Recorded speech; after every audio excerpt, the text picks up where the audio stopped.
L'avenir appartient aux audacieux. Oui, nous avons fait preuve d'audace. Nous prenons un risque, mais ce risque n'est pas un coup de tête. Ce n'est pas une décision irrationnelle, irréfléchie ou politicienne. Je vais vous expliquer le cheminement qui nous a conduits jusque-là. Pour nous, nous pensons que nous avions une carte à jouer, un atout pour le Sourne. Je vous montrerai que ce pari sur l'avenir, il est plein de promesses, franchement réalistes. Et oui, tout a commencé ce soir de campagne électorale où j'ai rencontré le docteur Guéguin. Il rentrait au cabinet et c'est ce soir-là qu'il m'a dit « Monsieur Widelot, je vais cesser mon activité, il faudra penser à me remplacer ». En rentrant de la tournée avec, je crois que c'était David Lequinf qui était avec moi, je me suis dit « ça commence bien ». Et je crois que j'ai dû ponctuer mon mot, j'ai dû ponctuer ma phrase avec le mot de Cambronne quelque part. Et j'ai vraiment mesuré l'ampleur du risque lorsque monsieur et madame Pasquier, les pharmaciens, m'ont expliqué le risque majeur que courait la pharmacie. En travaillant avec le docteur Guéguin, avec monsieur et madame Pasquier, j'ai pris conscience de tous ces rouages imbriqués entre le médecin, la pharmacie, les commerces et les services du centre-bourg. C'est un équilibre fragile. En échangeant ensemble, nous avons conclu que le maintien du docteur était un impératif pour le Sourne.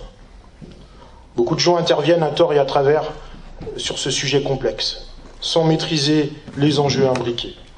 Pourtant, je pense qu'il faut faire le tour et comprendre la difficulté d'installation des jeunes médecins. Le moment crucial où il ne faut pas se louper, c'est le départ du médecin installé. Lorsque l'ancien médecin s'en va, soit une solution locale existe avec un remplaçant, soit les patients trouvent eux-mêmes une solution de remplacement ailleurs. Mais dans ce cas, ils feront difficilement le chemin inverse lorsque les nouvelles habitudes seront prises. Une autre facette difficile au changement est le changement des habitudes de travail professionnel. Les médecins ruraux ne redoutaient pas de travailler seuls en collaborant avec des confrères installés à proximité. Le travail des docteurs Guéguin et Cinquin en complémentarité est franchement exemplaire à cet égard. Mais cette liberté avait un prix. Les médecins ont souvent sacrifié leur vie professionnelle au service de la communauté. Ils nous ont offert une qualité de service qui est aujourd'hui enviée. Mais les départs successifs ont amoindri cette toile tissée dans nos villages. Le délitement conduit à mettre une pression supplémentaire sur les médecins restants. Les médecins plus jeunes ne sont plus prêts à faire ces sacrifices. Ils aspirent à une autre qualité de vie familiale et cela peut se comprendre. Pour les jeunes médecins en libéral, le moment de l'installation est aussi encore plus problématique. C'est un double défi.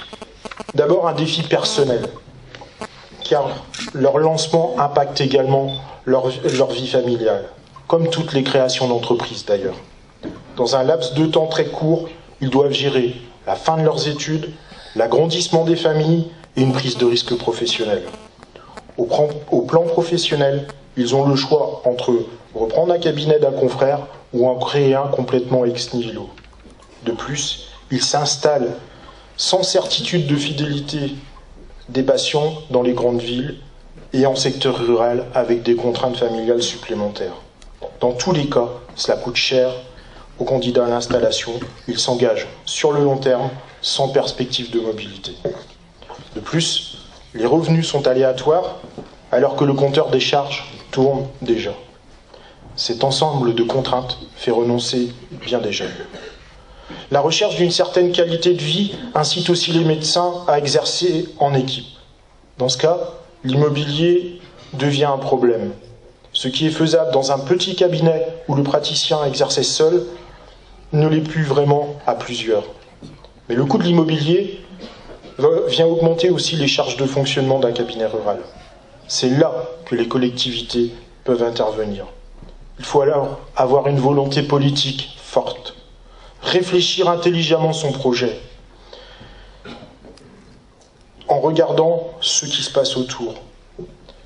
J'ai pas dit en critiquant. Si le diagnostic n'est pas objectif, s'il ne tient pas compte des autres communes, les équilibres s'amplifieront et les communes se trouveront en concurrence entre elles. Quelquefois, les initiatives publiques entrent aussi en concurrence avec d'anciens médecins qui sont aussi des bailleurs immobiliers. Une dernière facette à prendre en compte Petit à petit, les médecins ont ressenti davantage de contraintes administratives, les prises de rendez-vous, les suivis de dossiers et de flux administratifs. Ces tâches viennent grignoter le temps consacré à la médecine proprement dite. Là où un médecin seul est installé depuis longtemps, il peut continuer sans trop de soucis. Un jeune est vite, lui, noyé et aspiré par les obligations de l'installation. En revanche, une commune, elle, maîtrise le langage et les arcanes administratifs. Nos équipes sont plus habituées à débrouiller ces situations. Et ce n'est pas simple. Voilà, ce constat posé, que faut-il faire? Je suis tombé sur un article du Point concernant le salariat des médecins par une collectivité locale de la Sarthe. Mais la Ferté-Bernard est une ville de la taille de Pontivy. Ce ne pouvait correspondre aux ambitions, même exagérées, de notre commune. Lorsque j'ai par contre découvert l'expérience de Doma, la donne a changé. Doma, dans l'Yonne, c'est 850 habitants, donc beaucoup plus en rapport avec le Sourne. Nous avons évoqué cette hypothèse du salariat de médecins avec les adjoints et les conseillers. Nous avons aussi partagé cette idée avec les pharmaciens et le docteur Guéguin. Le consensus s'est fait autour de cette piste. Puis nous avons pris contact avec Doma. Monsieur Bredville, qui là-bas est l'adjoint qui a piloté le sujet, et la secrétaire de mairie. Ils nous ont aidés. Ils nous ont transmis toutes les informations nécessaires. Et oui, pour mener à bien ce projet, nous devions rester aussi dans les possibilités financières de la commune. D'abord sur le volet investissement. Nous avons investi 20 000 €. 5 000 en informatique, 10 000 en matériel médical et 5 000 en mobilier et fournitures divers. Ces matériels, ils resteront la propriété de la commune. Surtout, le docteur Guéguin nous a prêté tout son matériel de démarrage pour le démarrage du centre médical. C'est un des nombreux avantages qu'il nous a consentis et je pense qu'il peut en être remercié.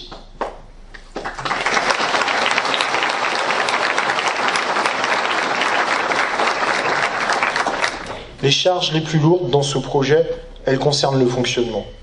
Les dépenses liées au bâtiment, loyer, téléphone, électricité, ça va représenter en année pleine à peu près 12 000 €. Les dépenses de fonctionnement de la structure elle-même, la maintenance informatique, les frais de pharmacie, les petits matériels, normalement devraient s'élever aux alentours de 16 000 €. Le gros poste est constitué effectivement par les dépenses liées au personnel, 250 000 €. En face, le centre bénéficie de recettes. Les consultations sont encaissées par une régie municipale, et non pas par les médecins eux-mêmes, comme je l'ai entendu. Là est la différence. Nous avons estimé les consultations à 210 000 € environ, en nous basant et sur l'activité du docteur Guéguin, et également sur les données qui nous ont été fournies par Doma. En vous rattachant au centre médical de Le Sourne, la structure perçoit aussi une indemnité de médecin traitant, qui va se monter normalement aux alentours de 55 000 €. D'autres subventions sont accordées à ce genre de structure. La CPAM, Caisse primaire d'assurance maladie, va nous verser une prime pour l'informatisation et le transfert des données. Et puis il existe également une subvention dite TELAD, c'est un peu technique, mais qui représente 15 000 € et qui porte en fait sur les charges de salariat des médecins. C'est valable que ce soit pour des structures publiques comme la nôtre, mais également pour des structures privées pour ne pas rompre l'équilibre. Et donc l'équilibre global de notre projet se situe à 280 000 €. Ce que je dis là, ce n'est pas une dépense de 280 000 € pour la commune, c'est l'équilibre de fonctionnement entre les charges et les recettes. Vous constaterez donc que le salariat pèse lourd sur le budget, il fait gonfler la masse salariale, les dépenses et les recettes, mais pour la collectivité, le poids est équilibré. Surtout, ce qu'il faut retenir dans cette expérience, c'est que le salariat n'est qu'une facette. C'est bien sûr l'élément singulier. Surtout, c'est un projet d'ensemble, un package. C'est la collectivité qui prend en charge toute l'organisation du fonctionnement du centre médical. Cette notion de service tout compris, l'ensemble des conditions de travail explique l'attrait de notre centre médical. Focaliser sur le salariat, c'est une grave erreur d'analyse. On peut théoriser sur le bien fondé de la solution. À mon sens, seul le résultat compte. Comme vous le constatez, le centre médical n'est pas un coup de dé. Il est innovant, mais mûrement réfléchi. Si nous sommes là aujourd'hui, ensemble, c'est le résultat d'une méthode appliquée simplement. Travailler vite, bien, discrètement, en équipe, sans fioriture, sans effet d'annonce. Surtout, nous avons travaillé en relation étroite entre élus, techniciens, administratifs, avec la société civile, avec les professionnels, sans nous noyer dans des comités théodules. En 18 mois, nous avons rétabli une situation compromise là où de nombreuses communes galèrent. Chacun jugera. Maintenant, donnons-nous le temps de valider notre concept et de le pérenniser. Nous devons voir les résultats financiers. Il n'est pas question de faire du business comme je l'ai lu, mais il n'est pas question de creuser les déficits de la commune non plus. Développons les activités en centre-bourg. Nous avions un gros risque si nous perdions l'activité médicale. Notre pharmacie, donc d'autres commerces, étaient menacés. L'effet domino aurait entraîné vers une spirale négative. Aujourd'hui, nous avons la chance de lancer une dynamique nouvelle au sud-ouest de l'agglomération pontivienne. C'est ça l'objectif. Continuer à tracer le sillon du développement que nos prédécesseurs ont lancé. Mais ce n'est pas un objectif égoïste. Nous continuons à aider les autres communes. Nous avons bénéficié de l'expérience de Doma. En retour, nous avons partagé nos informations, nos expériences avec d'autres communes et d'autres collectivités sans rien demander en échange.